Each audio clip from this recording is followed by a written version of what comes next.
Hello everyone, नमस्कार। म फेरि नयाँ ब्लग लिएर आइसकेको छु।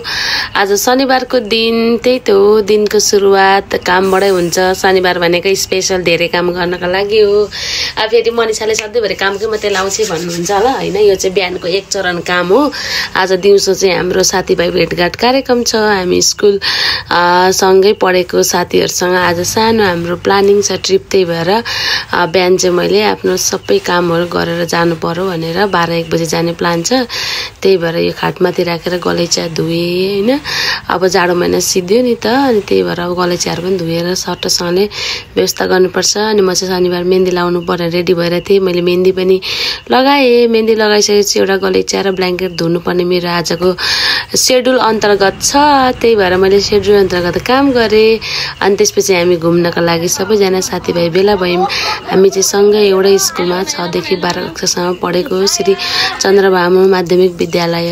अनि आज चाहिँ हामी एकदम गेट टुगेदर गर्ने भनेर विगत केही वर्षदेखि हाम्रो प्लान थियो, तर विभिन्न कारणवश हाम्रो त प्लान सक्सेस हुन सकेको थिएन।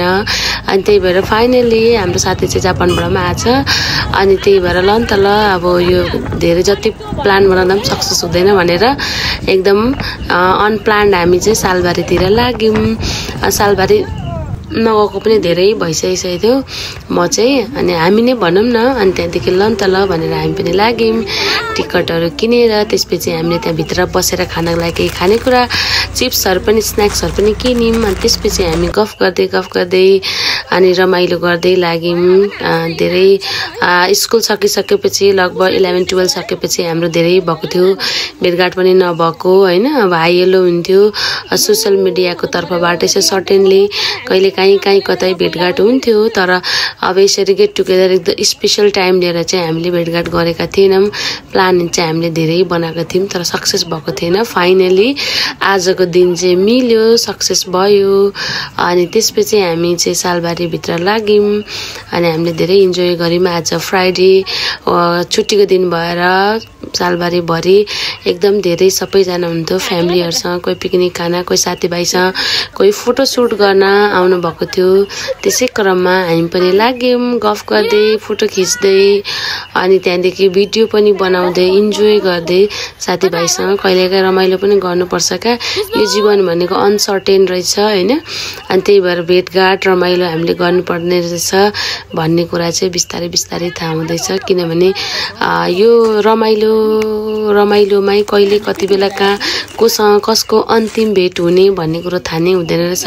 त्यही भएर हामी चाहिँ आफ्नो साथी सर्कल, इष्टमित्र, आफन्तहरूसँग सधैँभरि हाँसी खुसी भएर मिलेको समयसम्म जसरी सकिन्छ हामीले भेटघाट गर्नुपर्ने रहेछ, रमाइलो गर्नुपर्ने रहेछ, होइन। किनभने जीवन भनेको हेर्दाखेरि हामी चाहिँ भविष्यको लागि यो गर्ने त्यो गर्ने, भविष्यको लागि नै सबै थोक सोच्छौँ, तर हामीले न भविष्य न भूत हामीले जिउनु पर्ने भनेको प्रेजेन्टमा नै रहेछ, होइन।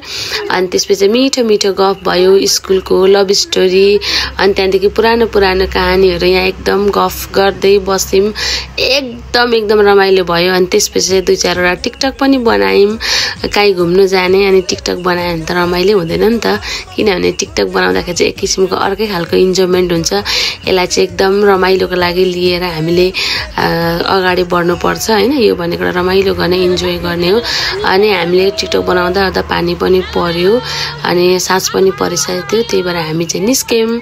एकदम रमाइलो भयो। छोटो सानो ट्रिप, साथीभाइसँग रमाइलो गेट टुगेदर भयो, होइन। पुरानो स्कुलको दिनहरू पनि सम्झना आयौँ। त्यही मेमोरीलाई सम्झिँदै हामीले रमाइलो गऱ्यौँ। र त्यसपछि हामी अटो लिएर फर्क्यौँ। बाटोभरि पानी परिरहेको थियो सालबारीतिर चाहिँ, तर के भन्छ बिर्तामोडतिर भने चाहिँ पानी परेको थिएन। अनि हामी फाइनली आइपुग्यौँ बिर्तामोड। अनि बिर्तामोड आइसकेपछि यो देखिरहेको रेस्टुरेन्ट चाहिँ मेरो साथीको हो। अनि त्यसपछि यता हामी रेस्टुरेन्टमा खाजा खानको लागि आयौँ, होइन। अनि मिठो खाजा खायौँ। यो रेस्टुरेन्ट चाहिँ मेरो साथी विष्णुको हो। ऊ र उहाँको हस्बेन्ड भएर सञ्चालन गर्नुभएको छ, होइन। त्यसपछि हामी खाजा खाइसकेर अनि खाजा खायौँ। अनि यो देख्नु भएको चाहिँ फेरि त्यस्तो केही होइन, हामीले रेडबुल खाएको हो भने फेरि गलतफहमी हुन्छ। अनि फाइनली हाम्रो ट्रिप कम्प्लिट भयो।